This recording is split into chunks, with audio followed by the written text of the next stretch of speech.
A very good morning to you once more in case you're now joining the conversation. But let me just let you know that after the next conversation we're about to have with our lovely young ladies, we're going to activate the phone lines and talk about everything in between. But whatever your thoughts are on the fight against Galamsey, you can share with us. So after this belt of the conversation, stick and stay with your phones and give us a buzz. But for now, let me tell you about International Day of the Girl Child, or International Day of the Girl. It's observed by the United Nations, held on October the 11th every year, which is just tomorrow. It is to mark and recognize girls' rights, important, and the unique challenges girls face around the world. And we're going to be talking about that, delving into the issues with our three friends joining us, beautiful ones, of course, in the studio. We have Beatrice Larry, and she leads Project Plan International Ghana. Beatrice is also the Speaker of the West Mamprusi Children's Parliament. I'll definitely be asking her something about that. Then we have, on the other end, Ya Afra Amwenu. She is also with She leads Project Plan International Ghana. And our representative from the Volta region, Dorinda Afari Abo. She is also with the team. She leads Project Plan International Ghana. Good morning. Morning. You have to remind me again what it is. So you are from the Northeast region. Yes. How do you say good morning, and which language is it you speak? Mamprusi. Mamprusi. So how do you say good morning? Desiba. Desiba. Yes. Okay, Desiba. And you would say what? Indi. You know, so. Otendene. Okay. So my three friends are in the studio and we're having this conversation. Let me start from here. Why do you think the International Day of the Girl Child is so important to be celebrated and to draw attention to girls' issues? Why do you think it's so important? I'll start with you, Ya. It's important because it gives the opportunity for girls to also express their feelings and for them to be heard, and like whatever problem that they are going through, you'll get solutions to solve them. Okay. Some very important things you said, for girls to be heard, because sometimes you have issues, but it appears no one hears your issues, no one is concerned about your issues. Yes. Over time, I have been a campaigner when it comes to sanitary pads for young girls, especially in areas where they don't have them. So I understand the situation. For you, Dorinda, how important is it that we celebrate International Day of the Girl Child? Okay, so it helps the girl child it helps the people to know their right, and also the girl child to know her right and the challenges they face worldwide. So you also get to know, oh, these are our challenges here, but in other parts of the world, these are some of the challenges girls face. For you, Beatrice?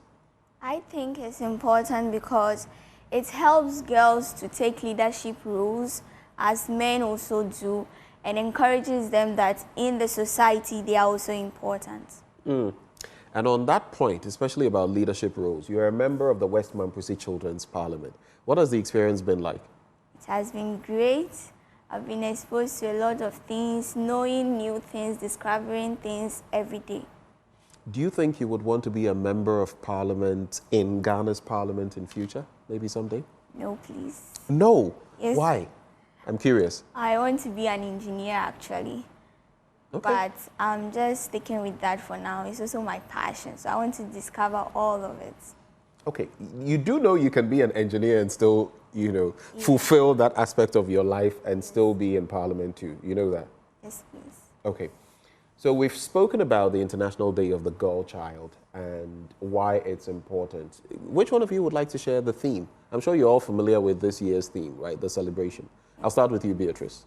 Okay, the theme for this year is Girls and all civilians' rights are protected during conflict. Could you repeat that? Girls and all civilian rights are protected during conflict. Hashtag Unite for peace. Okay, let's talk about that theme. What really gets your interest in that theme for each of you? I know maybe you may look at the theme, they're talking about civilians, they're talking about you girls and what, but I'll start with you, yeah. What is the most important thing in that theme for you? The most important thing in that theme is rights. Rights. Yes. Okay. Girls, our rights, and how we are respected in the society, how we are being treated in the society. That's an important point. For you, Dorinda? So for me, it's about the elections. Yes, during elections, there are lots of conflicts, so we just have to maintain peace so everything will go on well. That's a very important point you make, because it has been shown over time that if there is civil strife or if there's disorder or war, those who suffer the most are women and children. Okay? For you, Beatrice? For me, it's the girls. Girls are mostly not protected. For instance, if there's a war or there's an attack in your house, the males will run and leave the girls, leaving them to danger or exposing them to something that might hit them. So there you have it, that theme for 2024's International Day of the Girl Child celebration. Girls and all civilian rights are protected during conflict, which means they must be protected whether there's conflict, no conflict. We must ensure they are protected. But that brings me to my next question. As girls, your rights, your feelings, your emotions, do you feel they are protected enough from where you are? You come from different regions, Central region, Volta region, Northeast region. Do you feel in all aspects of our national life, whether it's a school or others, that your rights are that protected? Let me start with Beatrice here. No, please. You don't? Yes. Why? In which aspects? In the aspect of protection, girls are usually not protected and they are exposed to danger, and education too. They don't go to school. They are always sent to go to learn trade like tailoring and hairdressing, so they don't know more about school and education stuff. So all the dangers that come, they see it to be as normal. I see. And where you live, I'm sure you get to see some of your maybe friends and others who are not necessarily getting an education, and what you're saying, you see it in your everyday life. Yes, please. For you, Dorinda, what are some of the challenges to the rights you hope to enjoy? Yeah, decision making. Decision In that making. aspect, yes. Our parents take all the right from us. They are like, yes, I'm your mother or I'm your father, so everything I'm supposed to tell you that do this, do that. You want to become a doctor, but your mother may say, oh, because you are a girl and you are my child or you are my only child, I want you to do engineering. How's your passion is not after engineering? So they should also allow us to take our own decisions on our own. Okay. So while parents must give guidance to children, Yes. you must also be allowed to think, to pursue things that you want to pursue, you have a passion for, right? Yes. I know the interesting story of someone who became a medical doctor simply because the parents wanted him to do that, but he really wanted to be an artist. So when he was done getting that degree, said, okay, here's the certificate, parents, and he went on to pursue his art. I'm not saying that there's anything wrong with being a medical doctor or something, but sometimes parents are fixated on you must be a doctor, lawyer, engineer, but not everybody becomes that, right? For you, yeah, what are some of the impediments, challenges, as far as your rights are concerned that As you you see? said, in school, mine is leadership. Leadership. Yes. As compared to school, most males are the prefects and then females are the assistants, making them think that they can't be prefects, but then they are just assistants. This makes them think that, okay, then it's true. They say our position is in the kitchen, then our position is to just assist. We are the second-class citizens, which is. I was about to say that. Do you know there's a book by that name? Yes. By Buchi Emecheta, Yes. Second Class Citizens. Yes, please. And it makes us feel so less. It makes us feel so not important. That it just doesn't make us value ourselves. Yes. And that must change, mustn't it? Yes, it must. What do you think must be done for that to change? Look at our parliament, for example. There are very few women in our parliament. If you look at the leadership of our country, well, as far as the judiciary is concerned, we've been fortunate enough to have some female chief justices, but beyond that, there's a lot of work to be done. What do you think can be done? Okay, so what I think can be done is through the help of government and we citizens to appreciate our females and to see something better in them, that they can also be leaders, they can also aspire for presidency and a whole lot. I see. Those are very interesting points you're making.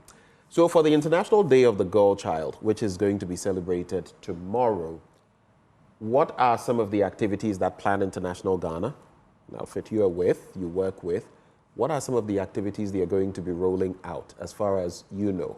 This time I'll start with you, Dorinda, then I'll come to Beatrice and then come to Ya. Okay, so for the celebration, currently we are doing a boot camp, and that boot camp is based on STEM education for girls. And STEM education for girls. Yes. Are you excited by it? Yes. Okay. So they are going to provide the young girls with tangible skills and the empowerment they need to make impact on their lives and beyond. What else, Beatrice? Okay, we are also interacting with the media or engaging with the media to let them be aware of some of the challenges we girls face, and they should take our rights serious. They should take your rights seriously and protect them, yes. Right? Yeah? Okay, so we are still on our rights. You can take your time. So we're just talking about the activities that yes. will come through. Please, there will be a peace council, which a girl who is just 14 years is going to serve as the board of governor, chairperson for the chairperson. Okay. For a day. Oh, I see. Yes. That's interesting. It's to inspire girls that they can also be leaders, they can also assume those positions. All right, so that's to serve as some sort of encouragement, yes. That you can. Yes, you can do it, yes. Right? Yes. And as part of these activities, we also realize there's been the line of peace being spoken of. Ahead of the elections, at the end, maybe I'll let you speak to our leaders, but why do you think we need peace? Okay, as a girl, we need peace a lot. We need peace to be able to learn very well, because if there's war, you learn under pressure, and you might not understand the things very well. But if there's peace, you go to school, you interact with friends, you get ideas, you make project works. But if there's no peace, all these cannot be done. No peace, no better education, right? Yes. Dorinda? So, with war or conflict in our country, girls will start running out of the country to other foreign countries. Maybe we speak English here. You go to a country where nearby countries, they mostly speak French, where you can't speak French, so you can't continue your education. So the conflict is sucking some of the girls out of the country, where they go to a place where they end up in poverty, no education, they have nothing left with them. So we need peace to sustain our girls here. Okay, yeah? War brings about lack of good health care, in the sense that when there is war, people cannot be treated, they cannot receive good medical care. Importation of medicines and all those stuff will be stuck because the country is not at peace, and that. So very valid points. Education will be compromised. You can't have a good life. If you have to go to other countries, you may not speak their language. And even healthcare could also be compromised. That is why we want peace. So as we conclude this conversation, I want you to share your peace message with our leaders. What's the hashtag again? Unite for Peace? Yes, yes. Okay. So we are uniting for peace. What is your message to Ghana's leaders, Ghana's politicians ahead of election 2024? Dorinda? Okay, so our message to the people of Ghana, we should maintain peace in our home. Yes, they said charity begins from home. When you start fighting, yes, I'm a member of this party, you're a member of this party, the community comes in, the neighboring communities also come in, the region, then the whole nation, everything would be turned upside down. Then the election won't go well, which will expose mostly the women and then the young girls and then their children to harm. So we just need peace, before, during, and after the election. Yeah? Conflict, before I go on, is a misunderstanding. So before we can have peace, we need to understand each other so that we will not have conflicts going all over the country, so that we will not have war in the country during these elections. We can maintain each other, good friendship with each other, maintain good relationships so that we can attain a peaceful country together. Okay. And for you, Beatrice? For me, my message goes to the children out there. During these elections, we should stay at home. We shouldn't go around to the election grounds. What are we even going to do there? We should stay at home and stay safe so that if any chaos is happening outside, you are inside safe. That's what I have. Happy International Day of the Girl Child in advance, and keep it rocking, yeah? Okay. All right. And those have been my guests this morning. Beatrice Larry, she's with us. She leads Project Plan International Ghana. We also had Ya Afra Amwenu. She leads Project Plan International Ghana. She's from the Central Region. Larry is from the Northeast Region. She's part of the West Mampusi Parliament, right? And then we also had Dorinda Afari Abo. She leads Ghana, Plan International Ghana. You all should be very proud of yourselves, and your parents should be proud of you. I am proud of you. Happy International Day of the Girl Child. Well, the Ghana Chamber of Bulk Oil Distributors presents a special industry event dubbed the Energy Policy Town Hall with the NDC and NPP, that is the New Patriotic Party. It is slated for the 11th of October 2024 at 10 a.m. and the NDC on 16th October at the UPSA Auditorium each day. This is an energy industry event where representatives of the political parties will be granted an audience with key energy industry players to discuss their manifesto policies for that sector. The party representative will be required to make a 20-minute presentation and subsequently be engaged by an audience of experts and industry operatives in a dialogue. You should look forward to that one. We take a breather. When we return, what is your take on Galamsey and what do you think should be done? Are you disappointed or in favor of the move by organized labor? When we return, we have a few minutes. Call. Let us know what's on your mind. We'll be right back.